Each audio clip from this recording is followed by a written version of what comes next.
Good morning. I just got back from my 5-week tour around Taiwan, and today I'm going to be sharing some of my travel tips. So today what we're going to do is we're going to cover some of the big components. One is how to save money. Second is to how to save time when you're traveling. Also included some updated packing recommendations. Um, After travel, I also found out some of the most used app that I use every day when I was actually in Taiwan traveling. And we're going to end with some other travel pro tips. So stay course and bring out your notebook and pen and jot down any notes that you might want to add to your travel. So when I was actually traveling in Taiwan, biggest thing is actually how to save money. Today with inflations and everything, prices is going up. So for that, I have three big tips to share. Number one is when you're traveling um, by train or buses, leverage the luggage rooms or baggage storage locker in the train station. So the price range for that is actually only around $30 uh, NTD or 120 up to 120 per day. So the US dollar equivalent is about a dollar to $3 to $4 per day.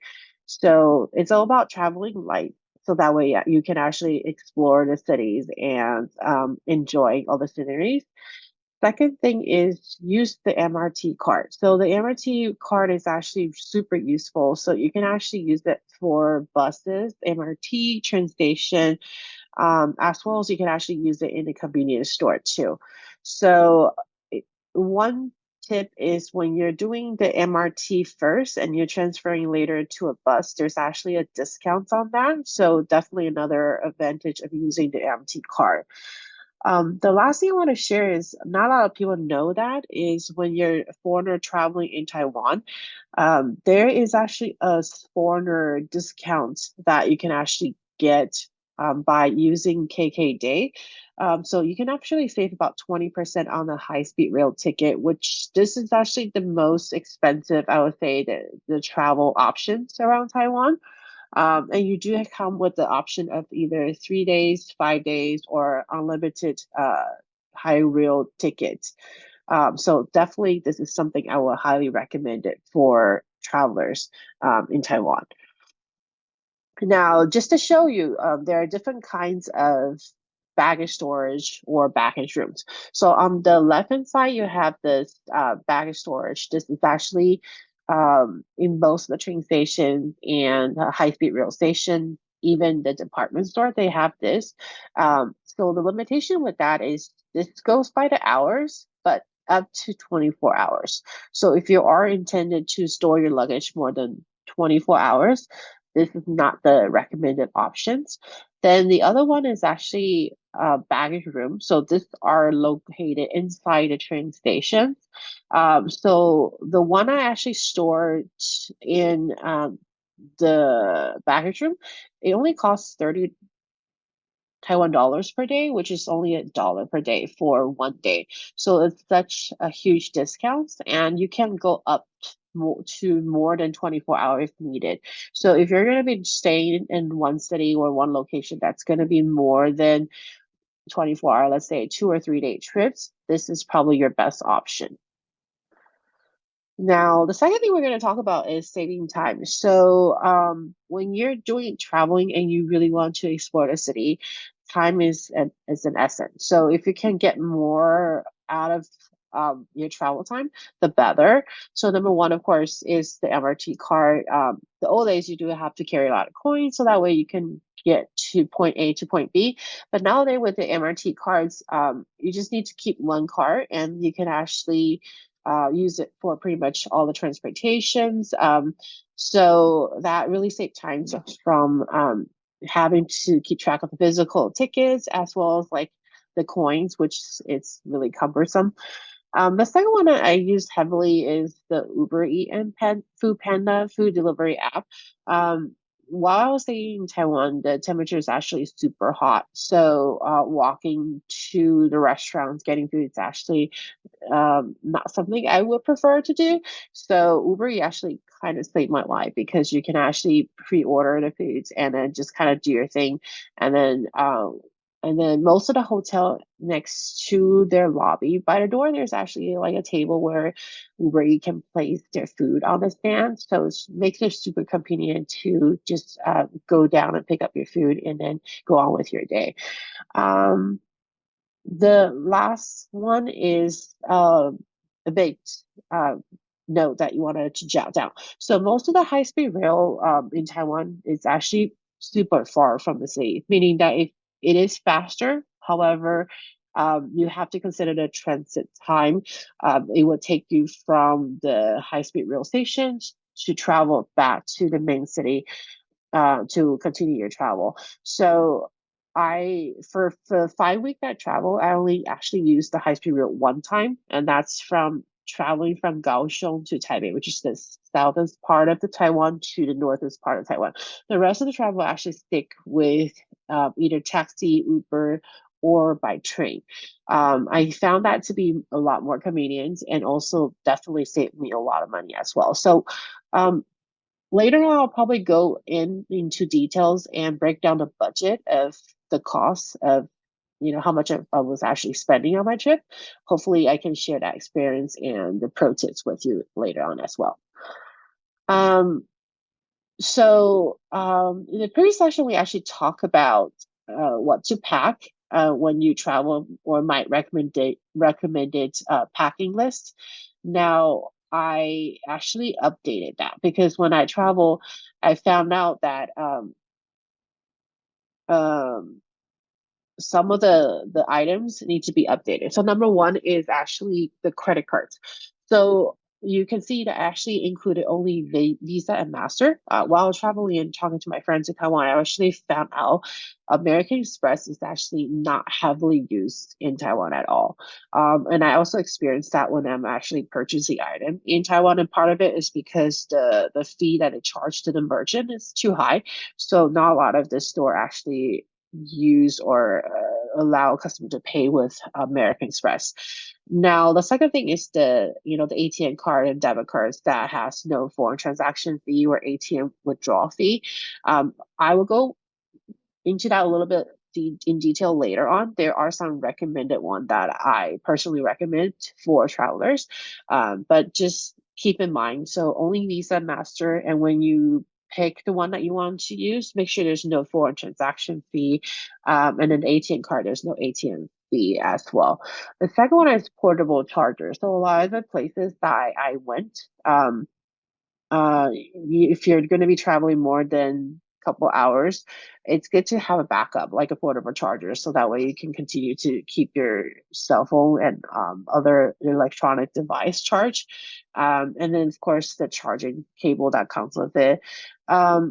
One thing definitely you wanted to consider is the sunblock or UV protected clothing.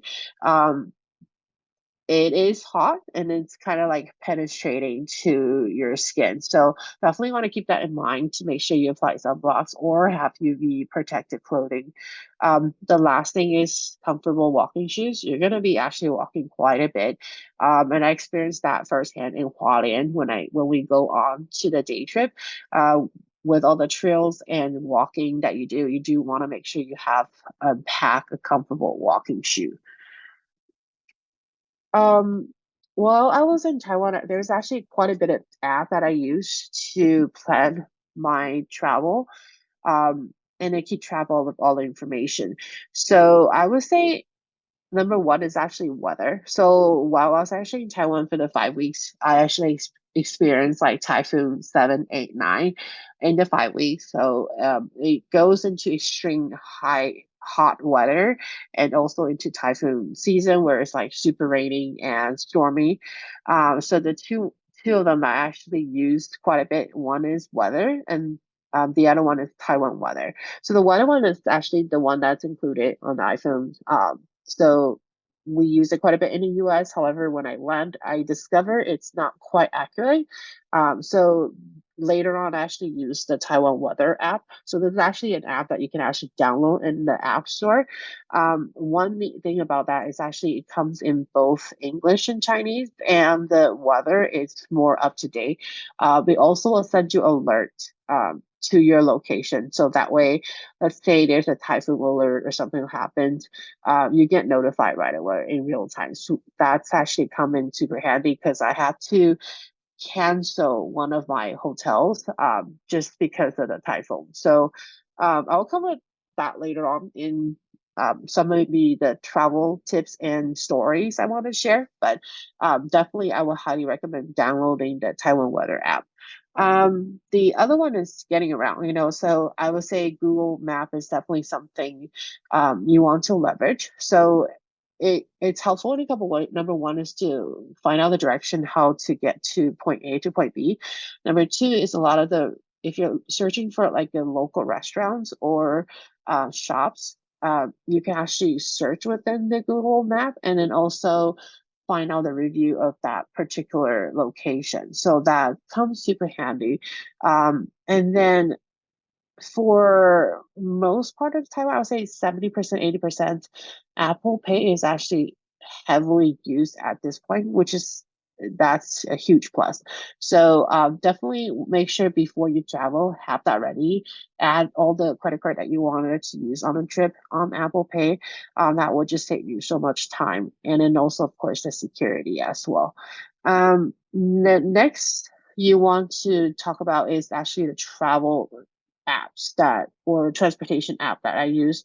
So I have Uber E, and also the Taiwan Train or High Speed Rail app. So for traveling around Taiwan, I would say 70%, 80% actually use Uber quite a bit. Just so that way it's easier for me to order the transportation ahead of time, and then know what I can expect because it actually comes with the license plate number, which just for me as a solo traveler, that is actually a huge plus. Plus, you can also add it on your credit card as well. So it has a way of tracking all your expenses.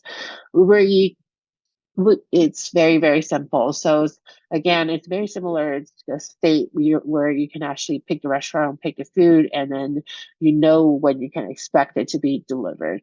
The last bit I want to actually cover is actually the Taiwan train and Taiwan high speed rail. So I would say 2 days within my trip, I needed to actually book all my transportation. I want to make sure I get to have the ticket already reserved and everything, especially it's during the hot summer season. I want to make sure I actually have that in hand. So I was actually able to book pretty much like 90% or 99% of all my travel using the Taiwan train or the Taiwan high speed rail app. So both of the app are free. You can actually within the app you can actually search the train that's available. You can actually book it, and you can also pay, with Apple Pay. And then you can also download the ticket, so like an e-ticket on your phone, and the phone is basically your ticket. So that is actually super helpful because I have to take quite a bit of trains. I think total was like more than 10 different length and everything. So it's really neat to be able to keep track of it and put everything into one place on your phone. And that, of course, that comes with a schedule as well. So it's super organized. And the other thing is, if you do make a mistake or something change with your schedule, you can actually go ahead and cancel the ticket right within the app and with the refund and everything. So I would say that really saved my life and make my travel a lot more easier. Now, other tips I want to share with you. Um, for me, I'm not really a heavy mileage points or um, hotel membership points usage person. So I part of the trip, my main goal is actually to unbox the major three hotel, which is the Marriott, IAG, and Hyatt. So for me, if you are in the same boat where you do have some experience with Marriott, IAG, and Hyatt, you do want to make sure you download the app because one is it's the same thing with a train ticket. It makes it easier for you to search the availability of the rooms, to keep track of all your reservations in one place. And then one of the neatest thing with Taiwan is it is heavily technology, and it does want to cut down the carbon. So you can actually use your mobile as the room key. So for all three, so my as Marriott, AG, and Hyatt, your phone, once you log in, you can actually use it as the room key. So in cases where you actually lost the actual keys, um, your phone can save your life. It can actually get you in and out of the elevator and plus the room. So that's a huge plus. Um, Second thing is, when you're traveling, especially on the first day and the last day, you don't want to carry your large suitcase with you all the time. So that's the reason why I went over and covered the luggage rooms and or the locker options. But on the last day of your travel, there's actually two stations you can like use. These are the in-town check-in. So most people know, or some people knows that the Taipei station is the option. However, there's actually another one that's available. It's the new Taipei Industrial Park MRT, which is the one I cover in the Hyatt um, YouTube video. Um, but this is actually super helpful because I was able to wake up early and drop off my suitcase at 9 o'clock. So I was actually like pretty much luggage free by like 9:20, 9:30. And that just get me like an extra day in Taiwan where I can actually explore the city a little bit more before my actual flight. The last one is you can keep in mind you do have Uber as an option. However, there are actually cities within Taiwan that Uber is not an option. So just to give you some example, Hualien doesn't have Uber, Changhua doesn't have Uber, and also Taidong doesn't have Uber as well.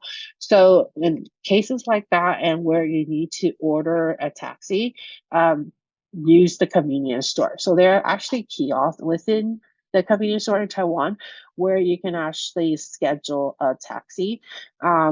And the nice thing is the kiosk actually comes in multiple language. So definitely you can select the language, and it's a complimentary service that they provide. And you get a ticket that you can actually they print out, and it also has the taxi license plate number. So just for security, you can actually do that. So that is a huge recommendation or pro tips I want to share with you guys, because you can actually do that and it's a free service. So definitely you want to take advantage of that.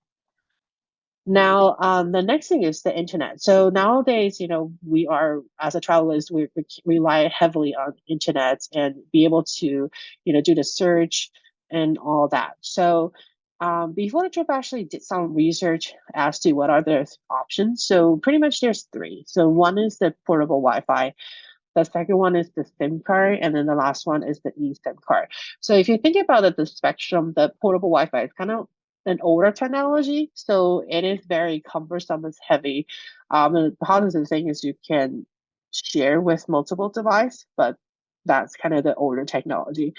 The second one is the SIM card. So that's the one that's the most popular right now. So you do have to know how to replace it and add it to your phone. And then you can purchase within, depending on how many days you're going to be traveling and the data usage, you can actually select the one that actually best for you. The newest technology that the companies are actually moving into is the eSIM. So eventually you will replace SIM for the Apple phone. I think the newer one that's actually coming out eventually in the US, there are going to be eSIM cards. So they're not going to have an actual SIM card inside. It's going to be all digital. So I actually got a chance to try out both the portable Wi-Fi and the eSIM card. SIM card, I have used it in the past when I travel. So with the eSIM card, the one thing that's a negative is there is actually no phone number associated with the eSIM card. So if you are going to be traveling and you're going to be expected to make phone calls, you have to look at other options. So the one I actually end up using is one is you can use the phone in the hotel. It's if it's local, the cost is not really that bad. The second option is you can also download Skype and just do voice over IP calls. So that's another option as well. But the eSIM card, the nice thing with that is it's super flexible, so you can actually have a lot more options when it's to if you're traveling in a weird dates. Let's say a lot of the actual SIM card they only go up to 30 days. So if you want to do more, like additional 1 day or 5 days, it's harder to get around that. But with an eSIM card, you can just easily go to KKday or Klook and just purchase additional days, and it only takes like 1 or 2 minutes to just set up. And the nice thing is I was able to just kind of select back to my original phone's eSIM card when I land in the US, so I can use my phone immediately. So that is actually super, super flexible. So thank you for watching this video. Hopefully that you like this content. So you can definitely help me to support this channel by subscribe, like, and share the video like this. And please drop a comment below if you do have any other questions that I can answer for you, or any other recommendation or materials that you want to cover. Thank you for watching. You have a good day.